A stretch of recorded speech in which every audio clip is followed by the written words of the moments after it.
నమస్కారం. ఫోకస్ కార్యక్రమానికి స్వాగతం.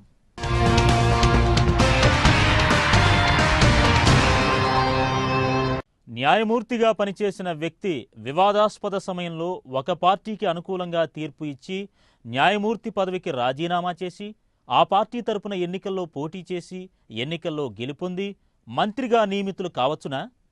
ప్రస్తుతం ఉన్న నిబంధనల ప్రకారం ఇది సాధ్యమే. ఇటువంటి సంఘటన 2 దశాబ్దాల క్రితం ఆంధ్రప్రదేశ్లోనే జరిగింది. తెలంగాణకు చెందిన ఒక న్యాయమూర్తి తెలుగుదేశం పార్టీలో ఒక వర్గానికి అనుకూలంగా తీర్పు చెప్పి ఎన్నికల్లో పోటీ చేసి మంత్రిగా నియమితులయ్యారు.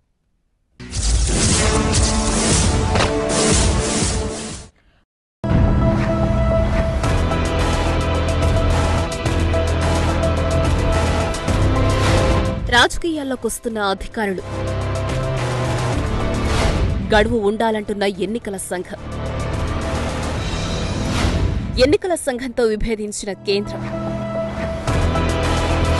పట్టు వదలని ఎన్నికల సంఘం. అధికార యంత్రాంగంలోనూ న్యాయ వ్యవస్థలోనూ పనిచేసిన వారు రాజీనామా చేసో పదవి విరమణ తరువాతనో వెంటనే రాజకీయాల్లోకి రావడం నిషేధించాలని ఎన్నికల సంఘం కోరుతోంది. వారు రాజకీయాల్లోకి ప్రవేశించే సమయానికి పదవి విరమణ సమయానికి మధ్య 2 సంవత్సరాల గడువు పెట్టాలని కూడా సూచిస్తున్నది. అయితే ఈ గడువు పెట్టడానికి కేంద్ర ప్రభుత్వం సిద్ధంగా లేదు. కేంద్రం వైఖరితో అసంతృప్తి చెందిన ఎన్నికల సంఘం మరోసారి తన అభిప్రాయాలను కేంద్రం పరిశీలనకు తీసుకువెళ్లనుంది.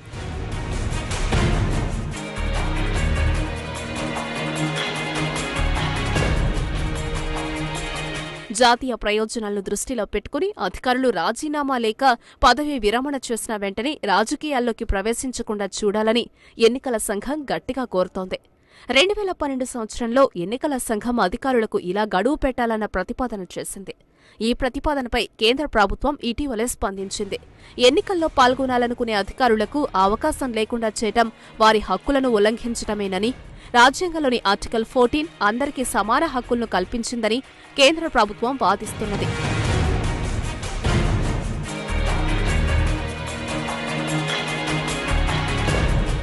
పౌరసత్వం నుంచి పోటీ చేసే హక్కు పౌరులందరికీ లభిస్తుందని, అలాగే ఉద్యోగస్తులకు లభిస్తుందని అటార్నీ జనరల్ గులాం వాహ్నవతి చెబుతున్నారు.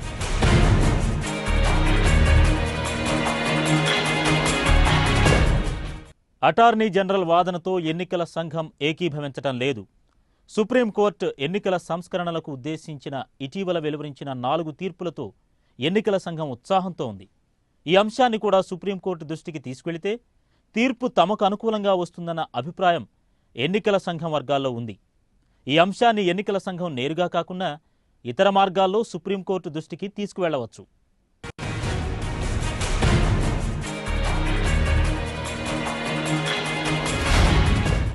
సర్వీసు నిబంధనలు మార్చాలంటున్న ఎన్నికల సంఘం, రాజకీయాల్లోకి వలస వస్తున్న అధికారులు. అధికారులుగా ప్రారంభం, రాజకీయ నాయకులుగా అవతారం. యశ్వంత్ సిన్హా, మీరా కుమార్, అజిత్ జోగి మొదట్లో అధికారులే. ఐఏఎస్, ఐపీఎస్, ఆల్ ఇండియా సర్వీసులకు చెందిన ఆఫీసర్లు పదవీ విరమణ చేసిన తర్వాత కనీసం 2 సంవత్సరాలు ఎన్నికల్లో పాల్గొనకుండా చూడాలన్నది ఎన్నికల సంఘం అభిప్రాయం. ఇటువంటి నిబంధన లేకపోతే తన పదవీ విరమణ సమయం దగ్గరకు వచ్చిన తర్వాత చివరి సంవత్సరాల్లో ఈ ఉన్నతాధికారులు కొన్ని రాజకీయ పార్టీల పట్ల సుముఖంగా నిర్ణయాలు వెలువరించవచ్చునన్న అనుమానాలు ఎన్నికల సంఘంలో ఉన్నాయి. అందువల్లనే జాతి ప్రయోజనాలను దృష్టిలో పెట్టుకుని సర్వీసు నిబంధనలు మార్చాలని ఎన్నికల సంఘం కోరుతున్నది. ఇటీవలి కాలంలో ప్రభుత్వ సర్వీసు తరువాత రాజకీయాల్లో చేరిన వారిలో ప్రముఖులు ఎంతో మంది ఉన్నారు. వారు తమ తమ రాజకీయ పార్టీలో కీలక పదవుల్లోకొచ్చారు. బీజేపీ నాయకుడు యశ్వంత్ సిన్హా ఇలా వచ్చిన వారే. ప్రస్తుతం స్పీకర్గా ఉన్న మీరా కుమార్, ఛత్తీస్గఢ్లో కాంగ్రెస్ నాయకుడిగా ఉన్న అజిత్ జోగి ప్రభుత్వ యంత్రాంగంలో సీనియర్ హోదాల్లో పనిచేసిన వారే. వీరే కాకుండా పిఎల్ పునియా, కేజే అల్ఫోన్స్, పవన్ వర్మ, అబ్దుల్ ఖాలిక్, కొప్పుల రాజు ఇలా రాజీనామా చేసి అలా రాజకీయాల్లోకొచ్చిన వారే. ఇటువంటి అవకాశం ఉండటం వల్ల కీలక సమయాల్లో రాగద్వేషాలకు అతీతంగా వ్యవహరించాల్సిన ఉన్నతాధికారులు అలా వ్యవహరించరేమోనన్న భయాలు ఎన్నికల సంఘం వ్యక్తం చేస్తున్నది. సిబిఐ డైరెక్టర్లుగా పనిచేసిన వారు పదవీ విరమణ వెంటనే కొన్ని రాష్ట్రాలకు గవర్నర్లుగా వెళ్లడం కూడా విమర్శలకు దారితీసింది.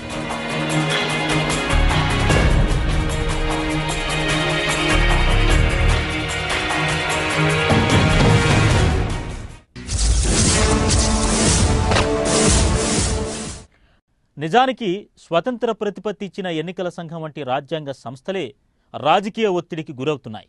ఈ సంఘాల్లో కీలక పదవులు నిర్వహించేవారు అధికార యంత్రాంగం నుంచి వచ్చిన వారు కాబట్టి వారిలో ఎస్బాస్ సంస్కృతి అంత తొందరగా పోదు.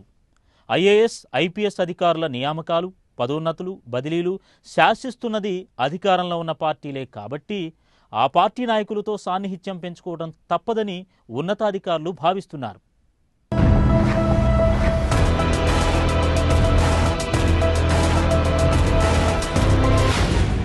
అధికారులను ప్రోత్సహిస్తున్న అన్ని పార్టీలు, ప్రైవేట్ కంపెనీల్లో కన్సల్టెంట్లుగా అధికారులు, అధికారం చివరి రోజుల్లో అనుమానాస్పద నిర్ణయాలు. కేంద్ర స్థాయిలోనూ రాష్ట్ర స్థాయిలోనూ ఇటువంటి అధికారులకు లోటు లేదు. ఏ ఒక్క రాజకీయ పార్టీ కూడా ఇటువంటి విష సంస్కృతిని ప్రోత్సహించడానికి వెనకాడటం లేదు. అధికారంలో ఉండగా రాజకీయ పార్టీలకు దన్నుగా ఉండి అధికారం సమయం అయిపోయిన తర్వాత రాజకీయ పదవులకు ఎగబాకటం వలన ప్రజాస్వామ్య మూలస్తంభాలకే ముప్పు వాటిల్లే ప్రమాదం ఉంది. నిజానికి పలువురు ఉన్నత అధికారులు అధికారంలో ఉండగా ప్రైవేట్ కంపెనీలకు అనుగుణంగా వ్యవహరించి పదవీ విరమణ తరువాత ఆ కంపెనీల్లోనే కన్సల్టెంట్లుగానో ఉద్యోగులుగానో చేరటం సర్వసాధారణమైపోయింది. పెద్ద పెద్ద కార్పొరేట్ సంస్థలు కీలక పదవుల్లో ఉన్న అధికారులకు ఈ విధంగా గాలం వేయటం నిత్యకృత్యంగా మారిపోయింది.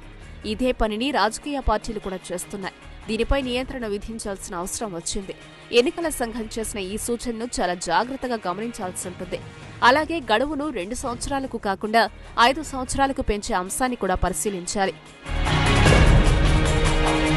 ప్రైవేటు కంపెనీలకు కన్సల్టెంట్లుగా చేరిన వారు అధికార యంత్రాంగంలో తమకు ఉన్న పరిచయాలతో కార్పొరేట్ సంస్థల పనులు చక్కబెడుతున్నారు.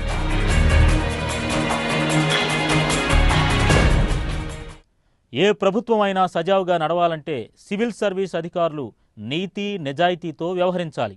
నిజానికి ప్రభుత్వ యంత్రాంగం అవినీతిలో కూరుకుపోవడానికి, రాజకీయ వ్యవస్థలో స్వచ్ఛతకు అవకాశం లేకుండా పోవడానికి కారణం ప్రభుత్వ యంత్రాంగమే. ప్రభుత్వ అధికారులు యువ రాజకీయ నాయకత్వానికి అవినీతి కార్యకలాపాలకు పాల్పడే విధంగా తయారు చేస్తున్నారనే విమర్శలు కూడా ఉన్నాయి. దాణా కుంభకోణంలో శిక్ష పడిన అధికారులు, రాజకీయ నాయకులకు వక్రమార్గాలు చూపుతున్న యంత్రాంగం. 2001 తర్వాత రాజకీయాల్లోకొచ్చిన 100 మంది సివిల్ సర్వెంట్లు. పాలనా యంత్రాంగం సజావుగా లేదన్న అంశంలో భిన్నాభిప్రాయాలకు తావులేదు. బీహార్ పశువుల దాణా కుంభకోణం కేసులో రాజకీయ నాయకుల కంటే అధికారులకే ఎక్కువ మందికి శిక్షలు పడ్డాయి. ప్రభుత్వ యంత్రాంగం నుంచి నిధులు ఎలా కాజేయాలో రాజకీయ నాయకులకు ఈ అధికారులే దారి చూపినట్లు కోర్టులు కూడా అభిప్రాయపడ్డాయి. రాజకీయ నాయకులకు స్వల్ప ప్రయోజనం చూపించి అవినీతి అధికారులు అధిక ప్రయోజనం పొందారన్నది జగమెరిగిన సత్యం. వారిని రక్షించే ప్రయత్నంలోనే రాజకీయ నాయకులు కూడా అవినీతి ఊబిలో బాగా కూరుకుపోయారు. ఆంధ్రప్రదేశ్లో కూడా ఇటీవలి కాలంలో అనేక మంది అధికారులపై అవినీతి ఆరోపణలొచ్చిన సంగతి తెలిసిందే. రాజకీయ నాయకులతో అధికారులు అతి సాన్నిహిత్యాన్ని పెంపొందించుకోవటం వల్ల ఈ పరిస్థితులు ఏర్పడ్డాయి. 2001 తర్వాత 100 మంది పైగా సివిల్ సర్వెంట్లు ఎన్నికల బరిలోకి దిగారని ఎన్నికల సంఘం వద్ద సమాచారం ఉంది. కలెక్టర్గా పనిచేస్తూ రిటైర్ అయిన వ్యక్తి ఆ జిల్లా నుంచే వెంటనే పోటీ చేసిన సందర్భాలు కూడా ఉన్నాయి.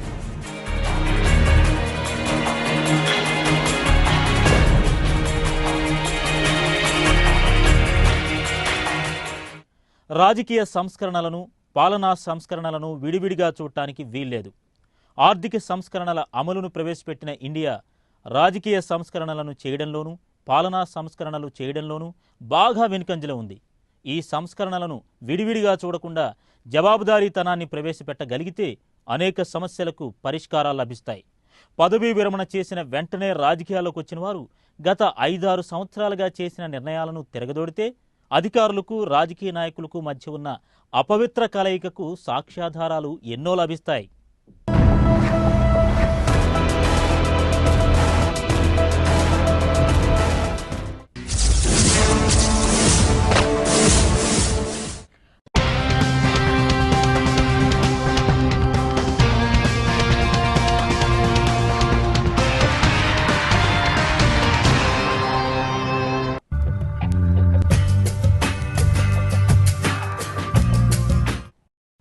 ఆంధ్రప్రదేశ్ రాష్ట్రం ఏర్పడినప్పుడు 1956లో తెలంగాణకు చెందిన ప్రజాకవి దాశరథి మూడు చెలగుల నేలల 3 కోట్లు ముడివడిన ఎట్లు కన్నుల ముందు తోచే అందలమునెక్కి యావజ్జనావళి మెచ్చ సుందర శోషస్సు వచ్చే వసుంధరకును అంటూ పరవశించి పాడారు.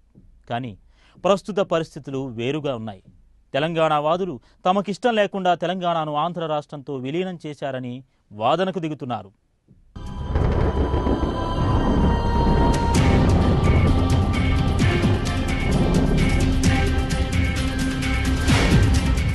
సమైక్య రాష్ట్రం కోరుకున్న తెలంగాణ వాసులు నిజామాబాద్లో హైదరాబాద్ స్టేట్ కాంగ్రెస్ తీర్మానం. కమ్యూనిస్టుల నినాదం విశాలాంధ్రలో ప్రజారాజ్యం. ప్రత్యేక తెలంగాణను కోరిన వారు తక్కువే. తెలంగాణ ప్రజల ఆలోచన తీరుపై గాఢమైన ప్రభావం చూపిన స్వామి రామానంద తీర్థ లాంటి పెద్దలు నిజానికి విశాలాంధ్ర వాదనను గట్టిగా వినిపించారు. 1946లో మద్రాసు రాష్ట్ర ముఖ్యమంత్రి ప్రకాశం పంతులుడు కలిసి తెలంగాణతో కూడిన విశాలాంధ్ర కోసం మద్దతు ఇవ్వవలసిందిగా గట్టిగా కోరారు. హైదరాబాద్ స్టేట్ను 3 ముక్కలు చేసి నైజాం ఆంధ్రను పొరుగున ఉన్న ఆంధ్ర రాష్ట్రంతో కలిపేయాలని నిజామాబాద్లో హైదరాబాద్ స్టేట్ కాంగ్రెస్ తీర్మానించింది. పివి నరసింహారావు వంటి రామానంద తీర్థ శిష్యులు తెలంగాణలో ఊరూరు తిరిగి ఆంధ్ర రాష్ట్రంతో నైజాం ఆంధ్రను విలీనం చేయడానికి మద్దతు ఇవ్వాలని ప్రజలను కోరారు.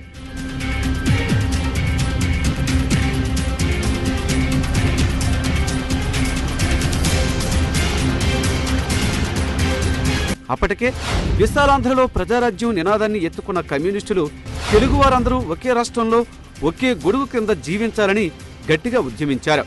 కెవి రంగారెడ్డి, చెన్నారెడ్డి లాంటి వారు ప్రత్యేక తెలంగాణ వాదాన్ని బలపరిచినా వారికి మద్దతు చాలా తక్కువగా ఉండేది. తెలంగాణలో మేధావులు అనదగ్గ గడియారం రామకృష్ణ శాస్త్రి, దేవుడిపల్లి రామానుజరావు విశాలాంధ్ర భావనను ప్రజల్లోకి బలంగా తీసుకువెళ్లారు. అయ్యదేవర వంటి ఆంధ్ర నాయకులు కూడా తెలుగువారందరూ కలిసి ఉండాలన్న ఉద్యమాన్ని బలంగా ప్రజల ముందుకు తీసుకువచ్చారు.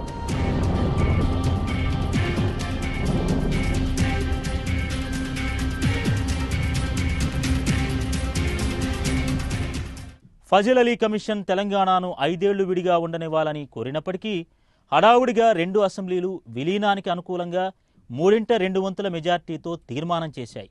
ఇప్పుడు మాదిరిగానే అప్పుడు కూడా కాంగ్రెస్ పార్టీ రాష్ట్ర విభజన తమ పార్టీ వ్యవహారంగా భావించడం విశేషం.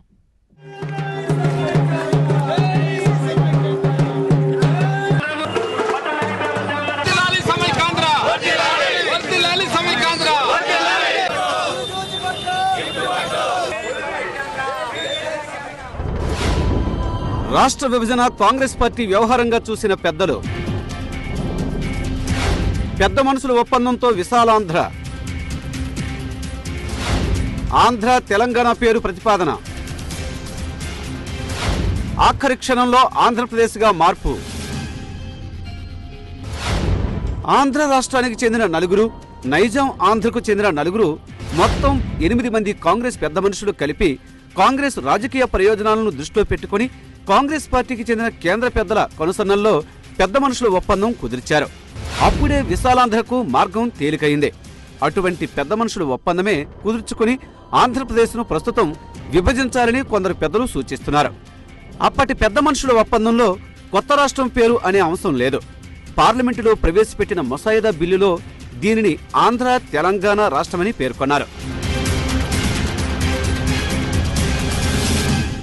జాయింట్ సెలెక్ట్ కమిటీ దగ్గరకు వచ్చేసరికి పేరును ఆంధ్రప్రదేశ్గా మార్చారు.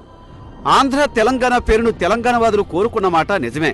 కానీ ఉత్తరాది వారు తమ పలుకుబడికి అనుకూలంగా ఉంటుందనుకున్నారో ఏమో. ఉత్తరప్రదేశ్, మధ్యప్రదేశ్ మాదిరిగానే రాష్ట్రానికి ఆంధ్రప్రదేశ్ అని పేరు తగిలించేశారు. ప్రస్తుతం కేబినెట్ నోట్లో ఆంధ్రప్రదేశ్ నుంచి విభజించే రాష్ట్రానికి తెలంగాణ పేరును ఉంచాలని, మిగిలిన ప్రాంతానికి ఆంధ్రప్రదేశ్ పేరును ఉంచాలని ప్రతిపాదించారు. ఈ ప్రతిపాదన అటు తిరిగి ఇటు తిరిగి చివరకు ఏ రూపం తీసుకుంటుందో దేవుడికే తెలియాలి.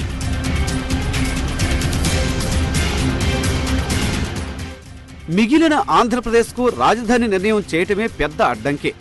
వివిధ జిల్లాల వారిని, ప్రాంతాల వారిని ఒక తాటి మీదకు తీసుకురావటం దాదాపు అసాధ్యం. కేంద్ర ప్రభుత్వం ఏ చొరవతో రాష్ట్ర విభజన నిర్ణయం తీసుకుందో అనూహ్యం.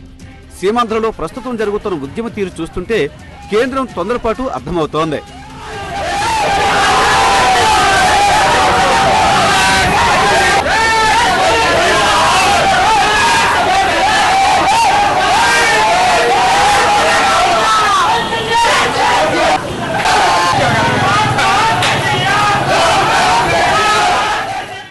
ఆంధ్రప్రదేశ్ ఏర్పడక ముందు కుదిరిన ఒప్పందాల్లో తమకు అన్యాయం జరిగిందని తెలంగాణవాదులు చెప్తూ ఉంటారు. కానీ రాష్ట్రం ఏర్పడగానే ఉప ముఖ్యమంత్రిగా కేవీ రంగారెడ్డిని నియమించారు. తర్వాత ఈ పదవి వల్ల అంతగా ప్రయోజనం లేదన్న ఉద్దేశంతో కీలక మంత్రిత్వ శాఖలు తెలంగాణకి ఇవ్వటం ప్రారంభమైంది. ముఖ్యమంత్రులు బలంగా ఉన్నప్పుడు మంత్రులు వెలవెలబోవటం సర్వసాధారణమే. ఆంధ్రప్రదేశ్కు అటువంటి శక్తివంతమైన ముఖ్యమంత్రులు రావడం వల్ల మంత్రులు ఏ ప్రాంతం వారైనా ఉత్సవ విగ్రహాలుగానే మిగిలిపోయారు. దాదాపు 7 సార్లు ఉప ముఖ్యమంత్రులను నియమించినా ఆ ప్రయోగం విజయం సాధించలేదు. సీమకు కోస్తాంధ్రకు ఇచ్చిన హామీలు నెరవేరలేదు. మద్రాసు ఆంధ్రులను నైజాం ఆంధ్రులను కలిపిన ఆంధ్రప్రదేశ్, తెలుగువారందరూ కోరుకున్న ఆంధ్రప్రదేశ్. అలాగే ఆంధ్రప్రదేశ్ ఏర్పడక ముందు కృష్ణాలోని మిగులు జలాలను రాయలసీమ ప్రజలకు ఇస్తామని వాగ్దానం చేశారు. అలాగే హైదరాబాద్లో హైకోర్టు ఏర్పాటు చేసి రాష్ట్రంలో అదనంగా 1, 2 శాశ్వత హైకోర్టు బెంచ్లు ఏర్పాటు చేయాలని కూడా నిర్ణయం జరిగింది. కానీ ఈ నిర్ణయాలు ఏవీ అమలు జరగలేదు. ఆ మేరకు ఆ ప్రాంతాలకు కూడా అన్యాయం జరిగినట్లే. 1956 నవంబర్ 1న భారత ప్రధాని జవహర్లాల్ నెహ్రూ పతే మైదానంలో జరిగిన బహిరంగ సభలో హైదరాబాద్ రాజధానిగా సంజీవరెడ్డి తొలి ముఖ్యమంత్రిగా ఆంధ్రప్రదేశ్ రాష్ట్రం ఏర్పాటయ్యింది.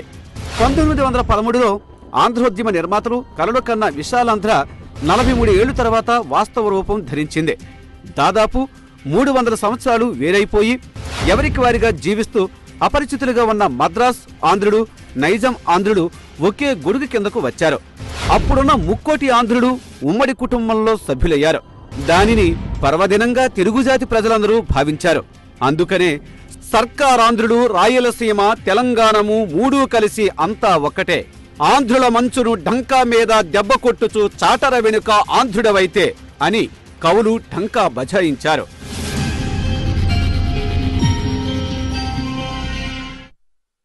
ఇప్పుడు ఆ ఉమ్మడి కుటుంబంలో మళ్లీ చిచ్చు పుట్టింది. ఈ చిచ్చును ఆర్పే చైతన్యం, రాజనీతిజ్ఞత ఉన్న రాజకీయ నాయకులు ఉన్నారా? రాజకీయాల కోసం ప్రజల్లో ఉన్న స్వల్ప విభేదాలను రెచ్చగొట్టి రాజకీయ పబ్బం గడుపుకోవాలనుకుంటున్నారా? దేశంలోనూ విదేశాల్లోనూ ఉన్న తెలుగువారు నాయకుల ప్రతి కదలికను, ప్రతి మాటను జాగ్రత్తగా గమనిస్తున్నారు. తప్పటడుగు వేసిన వారికి భవిష్యత్తులో తిప్పలు తప్పవు.